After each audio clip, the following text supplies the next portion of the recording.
पिछले कुछ सालों में यूट्यूब और इंस्टाग्राम पे बहुत सारे ट्रैवल इन्फ्लुएंसर्स ने ऐसी एक हवा उड़ा रखी है कि ये एक बहुत अच्छा करियर है ट्रैवल ब्लॉगिंग। अब ये चीज़ ट्रैवल ब्लॉगिंग में भी हो चुकी है। As of 2023 travel blogging market भी बहुत ज़्यादा सैचुरेशन पे है। हर दूसरा बंदा अपने हाथ में कैमरा उठा करके निकल रहा है और ट्रैवलिंग वीडियोस बना रहा है। कमरे के अंदर आप बैठ करके तो वीडियोस बना नहीं रहे हैं, आपको सड़क पे जा करके बाहर ओपन एरियाज़ में अपनी वीडियोस को शूट करना पड़ेगा। और वहाँ पे थोड़ा सा ये प्रॉब्लम आ जाती है कि बहुत सारे लोग आपको घूरते हैं, तो आप थोड़ा सा कॉन्शियस हो जाते हैं। So that is another point that you need to take care of. Welcome to the channel everyone. मेरा नाम है जितेन और आप देख रहे हैं घुमक्कड़ फैमिली। इस वक्त मैं हूँ फिलीपींस की राजधानी मनीला में और अभी मैं घूमने आया हूँ एट अ प्लेस कॉल्ड इंट्रामुरोस। पिछले कुछ सालों में यूट्यूब और इंस्टाग्राम पे बहुत सारे ट्रैवल इन्फ्लुएंसर्स ने ऐसी एक हवा उड़ा रखी है कि ये एक बहुत अच्छा करियर है ट्रैवल ब्लॉगिंग। मैं ऐसी कुछ परेशानियाँ आपके साथ शेयर करने जा रहा हूँ जो कि हम ट्रैवल ब्लॉगर्स को उठानी पड़ती हैं।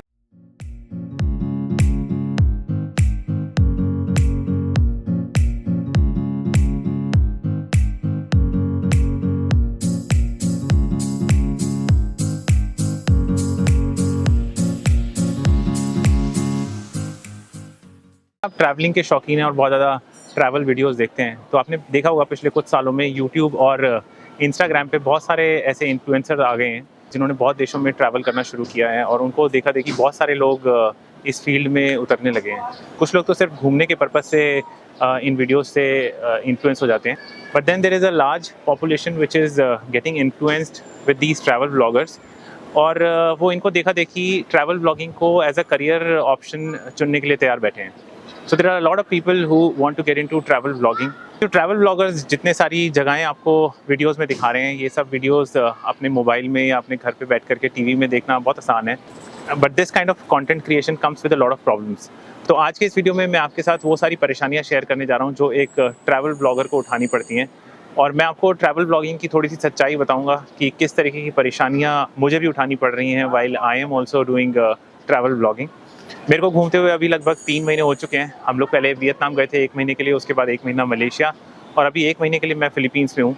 पर बहुत सारी परेशानियाँ इस बार मैंने इस ट्रिप पे उठाई हैं। जैसा कि मैंने आपको बताया कि मैं आया हूँ Intramuros, which is the number 1 tourist destination in entire Manila. तो इस जगह को देखेंगे और साथ साथ मैं आपके साथ शेयर करता चलूँगा वो सभी परेशानियाँ जो एक ट्रैवल ब्लॉगर को उठानी पड़ती हैं। सबसे पहले ये चर्च है सामने, पहले इस चर्च में चलते हैं और इसे देखते हैं अंदर से।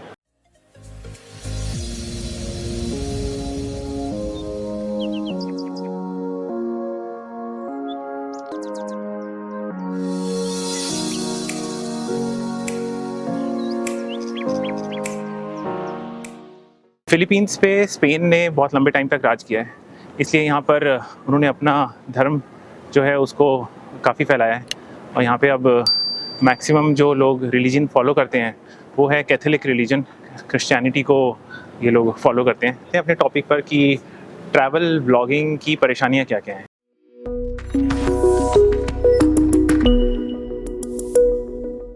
Travel blogging is a very expensive way to create content, क्योंकि आपको घर पे बैठ के तो ट्रैवल ब्लॉग बना नहीं सकते, तो आपको घूमने फिरने के लिए तो जाना ही पड़ेगा। अगर आप देश से बाहर ट्रैवल कर रहे हैं तो आपको एयर टिकट्स खरीदनी पड़ेंगी, आपको वीज़ा के लिए अप्लाई करना पड़ेगा, रहने के लिए होटल्स या एयरबीएनबी बुक करने पड़ेंगे, खाने पीने का खर्चा है, लोकल ट्रांसपोर्ट का खर्चा है, इसके अलावा जो टूरिस्ट डेस्टिनेशंस हैं उनका खर्चा है, और उसके अलावा अगर आप कोई टूर बुक कराते हैं तो उसका भी खर्चा इसमें ऐड हो जाएगा। अगर आपके पास बजट की थोड़ी कमी है और आप स्टिल कंटेंट क्रिएशन में घुसना चाहते हैं, देन आई वुड सजेस्ट कि आपको कोई ऐसा टॉपिक चुनना चाहिए जिस पे आप अपने घर बैठे या अपने आसपास के एरिया में जाकर के वीडियोस क्रिएट कर सकें।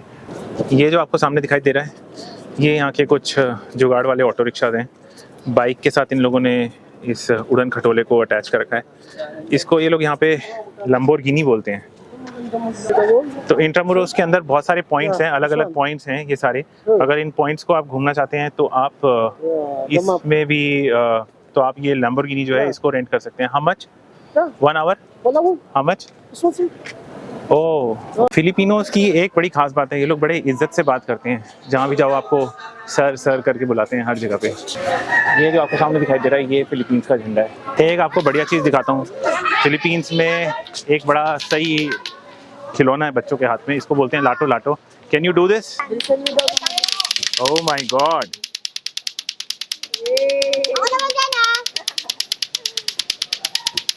You are a champion. You are a Lotto champion. This is nice. 1, 2. It is nice. It's a big glass. Wait. Let me try. Okay. This is rice. Nice.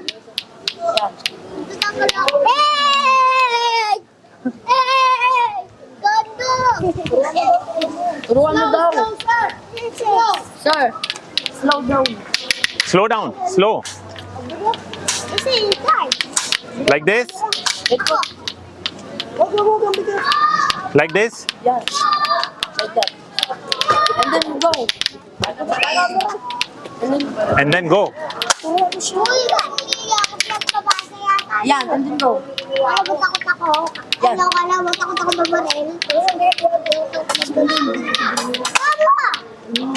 So here, King of Lotto Lotto. the top one, bro. He's the king of Lotto Lotto. 1, 2. Oh my God.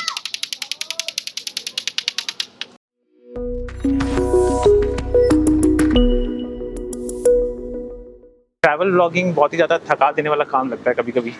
अगर आपको अच्छे videos बनाने हैं तो आपके पास बहुत सारा camera gear होगा। You will have DSLR camera with you, उसके ट्राईपॉड्स होंगे, ड्रोन होगा, 360 डिग्री कैमरा होगा, काफ़ी लेंसेज होंगे, और इस सारे सामान का जो वज़न है वो कम से कम 6-7 किलो तो है ही है। तो ये जो ब्लॉगिंग है ये कई बार बहुत ज़्यादा थका देती है। ये कुछ बच्चे हैं जिनका इवेंट चल रहा है यहाँ पे कोई।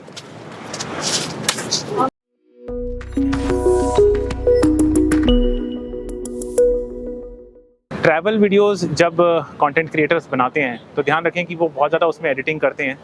कई ट्रैवल व्लॉगर्स तो उसमें बहुत ज़्यादा कलर ग्रेडिंग भी करते हैं, तो उससे क्या होता है कि सारी जो जगहें हैं वो बहुत ज़्यादा अच्छी लगने लगती हैं। और ज़्यादातर लोग इस तरीके से शूट करते हैं कि उनके वीडियोज़ में बहुत ज़्यादा भीड़ भड़क्का दिखाई ना दे। बट कई बार ऐसा होता है कि हम जिन डेस्टिनेशंस पे घूमने के लिए जाते हैं वहाँ पे इतनी लंबी लाइनें लगी होती हैं फ़ोटोज़ लेने के लिए, वीडियोज़ बनाने के लिए, कि फिर आपका मन ख़राब हो जाता है कि ये मैं कहाँ पे आ गया। ट्रैवल व्लॉगिंग को अगर आप करियर की तरह देख रहे हैं तो एक चीज़ का ध्यान रखें कि आपको इसमें कंसिस्टेंट बहुत रहना पड़ेगा। आपको रेगुलर वीडियोस डालने पड़ेंगे। इफ़ यू वांट कि आपको इससे कुछ कमाई हो सके तो आपको बहुत रेगुलर रहना पड़ेगा यूट्यूब पर। तो ट्रैवल व्लॉगिंग से कुछ कमाई करना चाहते हैं, आप चाहते हैं कि आपका ट्रैवलिंग का खर्चा निकले और उसके साथ साथ आपको कुछ और कमाई भी हो, तो you will have to be very regular in making these videos. अब ट्रैवल व्लॉगिंग में यही प्रॉब्लम आ जाती है कि ये व्लॉगिंग बड़ी कॉस्टली होती है, तो रेगुलरली वीडियोज़ को एडिट करना और उनको डालना is a very tedious job. तो ये चीज़ ज़रूर ध्यान रखें कि इसमें रेगुलरिटी बहुत ज़्यादा ज़रूरी है। 5 साल और लगभग 70-80 वीडियोस बनाने के बाद मेरे पास अराउंड 6000 के आसपास सब्सक्राइबर हैं, तो आप समझ सकते हैं कि कितनी ज़्यादा मेहनत लगती है इस काम में। You will have to be consistent in making these videos.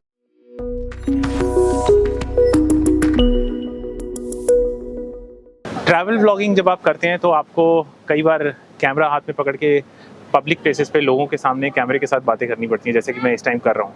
अब जो लोग एक्सट्रोवर्ट हैं उनके लिए तो कोई प्रॉब्लम नहीं है, बट जो लोग थोड़े इंट्रोवर्ट हैं और घूरती निगाहों से थोड़ा सा घबरा जाते हैं, उनके लिए इस काम में थोड़ा सा प्रॉब्लम आ सकती है। मेरे साथ अभी भी ये प्रॉब्लम होती है कि कई बार लोग जब मुझे घूर रहे होते हैं तो मैं भी कॉन्शियस हो जाता हूँ। इस वक्त भी मुझे कुछ लोग घूर रहे हैं कि मैं कैमरे के सामने क्या बातें कर, पर क्योंकि इस टाइम मैं विदेश में हूँ और लोग मुझे समझ नहीं पा रहे हैं, तो यहाँ पे मैं थोड़ा सा ज़्यादा कंफर्टेबल हो जाता हूँ कैमरे से बात करने में। कमरे के अंदर आप बैठ करके तो वीडियोज़ बना नहीं रहे हैं, आपको सड़क पर जा करके बाहर ओपन एरियाज़ में अपनी वीडियोज़ को शूट करना पड़ेगा, और वहाँ पे थोड़ा सा ये प्रॉब्लम आ जाती है कि बहुत सारे लोग आपको घूरते हैं, तो आप थोड़ा सा कॉन्शियस हो जाते हैं। So that is another point that you need to take care of.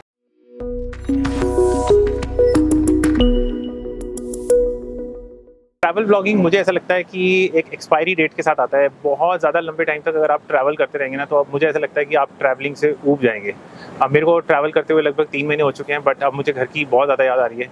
चाहे जो भी हो, इतनी अच्छी अच्छी जगहें देखने को मिल रही हैं, नए नए लोग देखने को मिल रहे हैं, बहुत कुछ सीखने को मिल रहा है, बट फिर भी कहीं ना कहीं ऐसा मन में रहता है कि यार अब घर जाना है, यार बहुत हो गया। तो definitely it comes with an expiry date.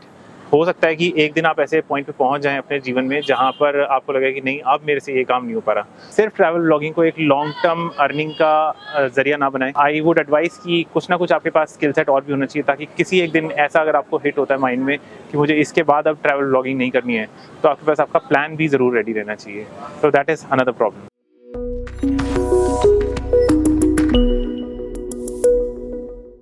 Google पे आप आज कोई भी चीज़ ढूंढने जाते हैं तो उसके 10 आंसर आपको गूगल पे मिल जाते हैं। सेम चीज़ अब यूट्यूब में भी हो चुकी है। आप यूट्यूब पे कोई भी चीज़ सर्च करते हैं तो उसके हज़ारों वीडियोस आपके सामने निकल के आ जाते हैं। अब ये चीज़ ट्रैवल ब्लॉगिंग में भी हो चुकी है। As of 2023 travel blogging market भी बहुत ज़्यादा सैचुरेशन पे है। हर दूसरा बंदा अपने हाथ में कैमरा उठा करके निकल रहा है और ट्रैवलिंग वीडियोस बना रहा है। वो बात अलग है कि सक्सेस बहुत ज़्यादा लोगों को नहीं मिलता है, बट स्टिल मार्केट बहुत ज़्यादा इन्फ्लेटेड हो चुकी है।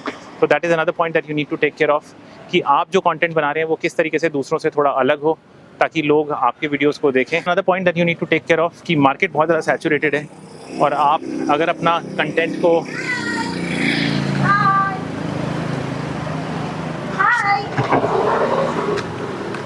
यहाँ के लोग कैमरे को लेकर के बड़े फ्रेंडली हैं। जैसे ही मैं कैमरा निकालता हूँ बहुत ज़्यादा एक्साइटेड हो जाते हैं लोग, सड़कों पे चलते हुए फ्रेम में आना चाहते हैं। बढ़िया है। जैसा मैं बता रहा था कि ट्रैवल ब्लॉगिंग मार्केट भी बहुत ज़्यादा सैचुरेटेड हो चुकी है। बहुत सारे लोग इस फील्ड में घुस चुके हैं और बहुत सारे ट्रैवल ब्लॉगर्स आ चुके हैं। मनीला में जहाँ भी आप नज़र दौड़ाएं बिल्लियाँ ही बिल्लियाँ नज़र आएंगी आपको हर जगह। चलते चलते एक जगह पे आ गया हूँ मैं अंदर। अभी यहाँ पे 75 पैसों की मैंने एक टिकट ली है। इट्स अ गार्डन, दिखाता हूँ आपको अंदर से।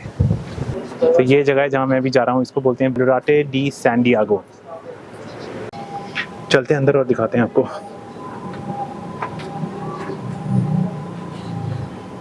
जो जगह आपको दिखाई दे रही है यहाँ पर वर्ल्ड वॉर के दौरान फिलिपिनो आर्मी यहाँ पे छुपती थी। आज मेरा ड्रोन उड़ाने का बड़ा मन था पर यहाँ पे हवा बहुत तेज़ चल रही है अभी, और दूसरा मैंने अभी यहाँ पे चेक किया कि यहाँ पे ड्रोन उड़ाने के लिए परमिशन भी लेनी पड़ेगी। तो वो दोनों चीज़ें अभी मेरे खिलाफ ही जा रही हैं।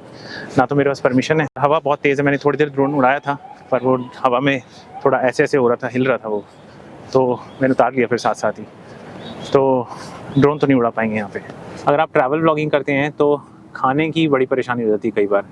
देश से बाहर कई जगह पे खाना वैसा नहीं मिल पाता जैसा हमें चाहिए। इंडियन खाना तो कई बार नहीं मिल पाता, बट उन लोगों के लिए ज़्यादा परेशानी है जो वेजिटेरियन हैं। उनके लिए ऑप्शंस बहुत कम रह जाते हैं। कई बार तो ऐसी भी हालत हो जाती है कि आपको फ्रूट्स एंड वेजिटेबल पे ही रहना पड़ेगा। वो भी विदेशों में कोई बहुत ज़्यादा सस्ते नहीं है अपने इंडिया की तरह, बहुत ज़्यादा एक्सपेंसिव रहते हैं। दुगने तिगने चार गुने, कई बार 5-5 गुना प्राइस भी होता है चीज़ों का। तो वो एक और पॉइंट है that you need to take care of कि अगर आप ट्रैवल ब्लॉगिंग कर रहे हैं, लंबे टाइम तक अपने घर से बाहर रह रहे हैं, घूमने के लिए जा रहे हैं, तो खाने की परेशानी आपको ज़रूर उठानी पड़ेगी। तो वो आपको ध्यान में रखना पड़ेगा। बहुत सारे ऐसे बच्चे हैं जो इंस्टाग्राम और यूट्यूब से इन्फ्लुएंस होकर के इस ट्रैवल ब्लॉगिंग की तरफ मुड़ते जा रहे हैं और इसको अपना एक करियर ऑप्शन की तरह देख रहे हैं। बट बहुत सारी परेशानियाँ जैसे कि मैंने इस वीडियो में डिस्कस करा है। So these are the things that you need to take care of while you're getting into travel blogging for full time. मेरे लिए travel blogging जो है ये अभी शौकिया तौर पे चले जा रहा है। मुझे नहीं पता मैं कब तक वीडियोस बनाऊंगा, बट क्योंकि मेरे लिए it's not my bread and butter. मेरा अपना बिजनेस है and I am fully involved there. Travel blogging जो मैं कर रहा हूँ ये शौकिया तौर पे कर रहा हूँ। थोड़ा बहुत घूम लेते हैं, साल 2 साल में एक आधी बार कभी बाहर चले जाते हैं तो मैं अपनी वीडियोस बना लेता हूँ। And that is the reason 5 साल हो गए मुझे वीडियोस बनाते हुए, सिर्फ 60-70 वीडियोस बना पाया हूँ। मेरे हिसाब से आपके पास एटलीस्ट इतना सेल्फ फंडिंग होना चाहिए कि आप अपनी इन ट्रिप्स को कम से कम 1.5-2 साल के लिए खुद से फंड कर सकें, तभी इस फील्ड में उतरने की सोचें। Otherwise I don't think so that you should get into this field. अगर आप कंटेंट क्रिएशन में ही आना चाहते हैं देन आई वुड एडवाइस कि ट्रैवल ब्लॉगिंग में ना आकर के कुछ ऐसा टॉपिक चूज़ करें जिसमें आप अपने घर पे बैठे बैठे या घर के आसपास के एरियाज़ में कुछ वीडियोस बना करके अपलोड कर सकें। Travel blogging it's an expensive thing, so सोच समझ के इस चीज़ में घुसना चाहिए। अब इस वीडियो को यहीं ख़त्म करते हैं। अब हम आपसे मिलेंगे अपने अगले वीडियो में। Till then stay safe, stay happy and keep travelling.